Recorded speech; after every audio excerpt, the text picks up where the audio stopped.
په افغانستان کې د لمریزې برېښنا لویه پروژه پیل او پرانستل شوه.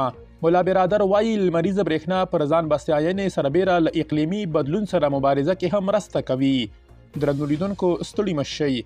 د اسلامي امارت د ریاست الوزرا مرستیال وایي د لمریزې برېښنا پراختیایي پروژې د برېښنا په برخه کې پر ځان بسیاینې سربیره له اقلیمي بدلون سره مبارزه کې هم مرسته کوي.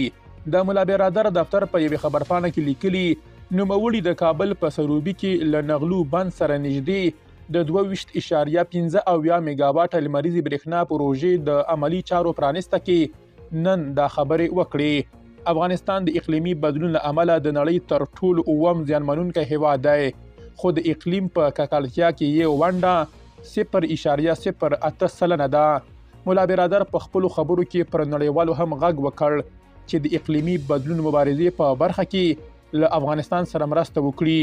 افغانستان دا مهال د خپلې اړتیا وړ برېښنا له ګاونډیو هیوادونو رالیږدوي چې له امله یې هر کال لسګونه میلیونه ډالر نورو هیوادونو ته ورکوي.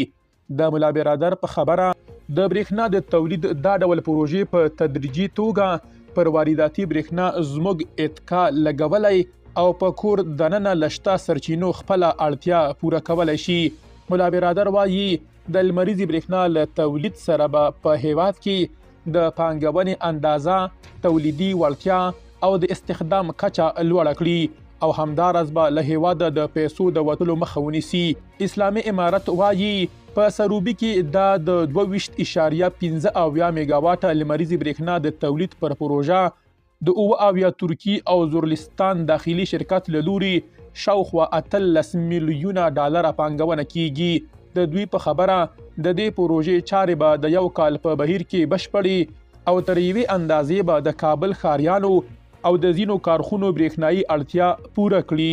درنو لیدونکو له مالتیا مو مننه.